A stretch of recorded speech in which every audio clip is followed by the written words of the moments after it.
அடுத்த நபிகள் நாயகம் ஸல்லல்லாஹு அலைஹி வஸல்லம் அவர்கள் இந்த நோன்பு நேரத்துல 2 பாங்கு சொல்லும்படி கட்டளையிட்டு இருக்கிறார்கள் நபி தோழர்கள். அப்ப இந்த நாள் நம்ம பார்க்கிறோம், அந்த காலத்துல பாங்கு சொன்ன 2 பாங்கு சொன்னோம்னா அந்த காலத்துல கடிகாரம் கிடையாது, விஞ்ஞான வளர்ச்சி கிடையாது, டெக்னாலஜி கிடையாது, எதுவுமே இல்லை. அதனால சொல்ல வேண்டிய சகலுக்கு எழுப்பிட வேண்டிய சூழல் இருந்துச்சு. இப்ப அப்படி இல்ல, இப்ப அப்படி கிடையாது.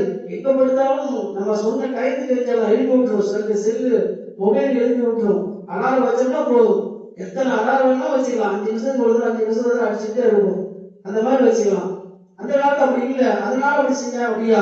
அல்லாஹ்வுடைய தூதர் ஒரு வழிமுறை நமக்கு சொல்லி தந்திருக்காருன்னு சொன்னால் அது இறுதி வரைக்கும், உலக அழிவு நாள் வரைக்கும் என்ன செய்ய வேண்டும்? அதை நாம் கடைபிடிக்கிற சுண்ணத்தை கடைபிடிக்க வேண்டும். ஏதோ அந்த காலத்துக்கு மட்டும்தான் பொருந்தும், இந்த காலத்துக்கு பொருந்தாது அப்படி அல்ல.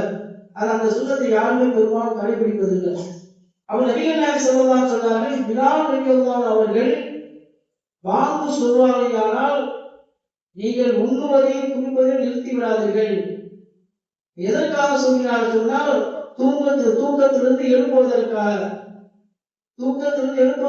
சொல்கிறார்கள்.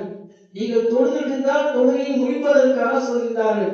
நீங்கள் சாப்பிட்டால் சாப்பிட்டு தொழுதுட்டே இருக்கீங்க, அதை நிறுத்திடாதீங்க.